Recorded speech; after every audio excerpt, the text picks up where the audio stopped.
I think it's pretty safe to say that by far, one of the most mysterious characters based within the sequel trilogy has got to be Supreme Leader Snoke ever since he was introduced in The Force Awakens by J.J. Abrams, and will now be making a final debut in some way, shape, or form in The Rise of Skywalker by J.J. as well. This is Mike Zero. Make sure to subscribe if you're new to the channel for future Star Wars content.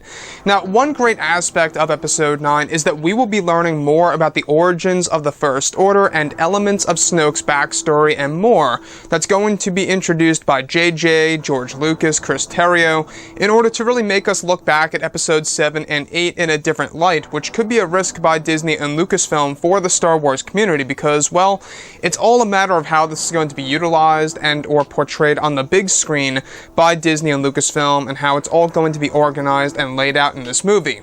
Now, these past couple of weeks or so, we've been learning a whole lot more about this film, and when it all comes down to one of the concept art descriptions, this is where things begin to get very exciting for Snoke's Apprentice in Star Wars The Rise of Skywalker.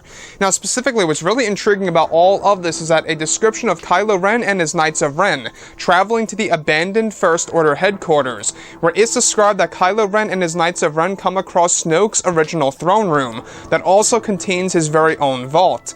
It's said that eventually Kylo Ren discovers of what's said to be the lightsaber hilt of Snoke's apprentice before Kylo Ren.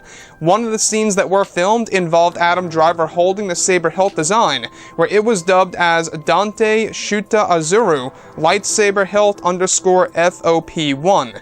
It's described that Dante was Snoke's apprentice before Kylo joined the First Order, and was eventually sent out to the Beyond and never returned, where Snoke decided to finally bring in Kylo Ren by using the Knights to recruit him.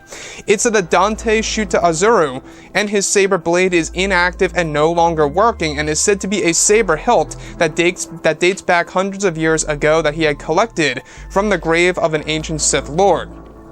Another involves a sequence in which Kylo discovers a black Sith robe hanging on a wall that is dubbed as Dante's Sith Cloak _FO21B. It's said that apart from these references on Dante in Episode 9, Disney has plans to introduce him in canon material for the year of 2020 in upcoming novels and comics. So let's go over a couple of parts about this, because we do know that Snoke at least had one apprentice before Kylo Ren, at the very least. You know, we do know that from the Last Jedi novelization that Snoke at least had one apprentice before Kylo ever joined the First Order. So what's really interesting about this is that this also lines directly up with what Vanity Fair confirmed a couple of months ago. You guys may or may not recall.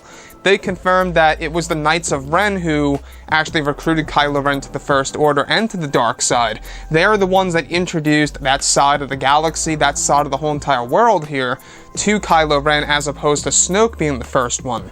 So the Knights of Ren really gave Kylo the idea to switch over to the dark side, and Snoke was basically the final push of, you know, making Kylo Ren turn and stuff like that.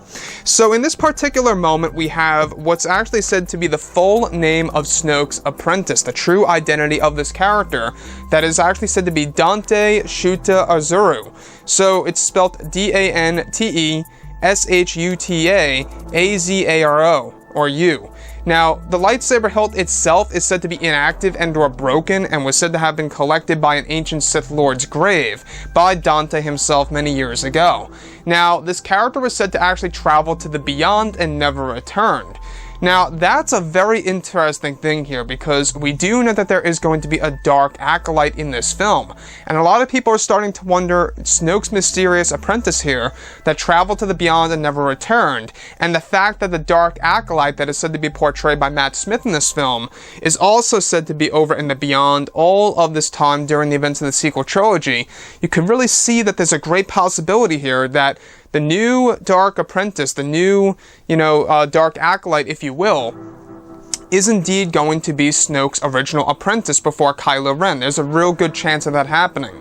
So moving on forward, what's really exciting about all of this too is that we also know that this Dark Acolyte is going to have a major role in the third act of Episode 9, and that it has been said before in the past that Matt Smith has a key role in this movie.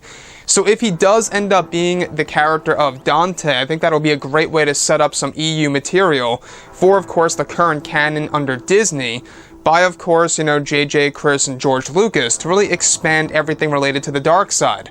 So this character, Dante, we don't really know too much about him as far as his backstory goes. Only thing is that Kylo Ren discovers his lightsaber in the abandoned First Order headquarters, which eventually becomes the actual headquarters of the First Order under Kylo Ren's new order.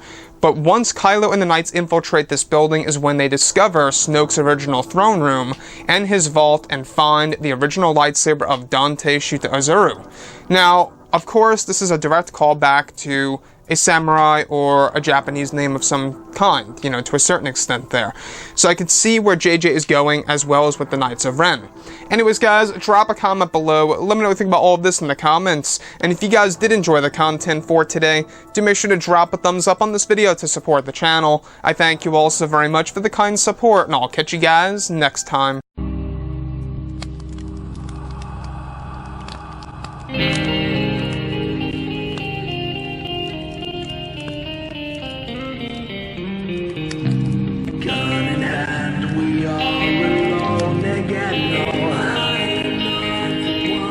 From night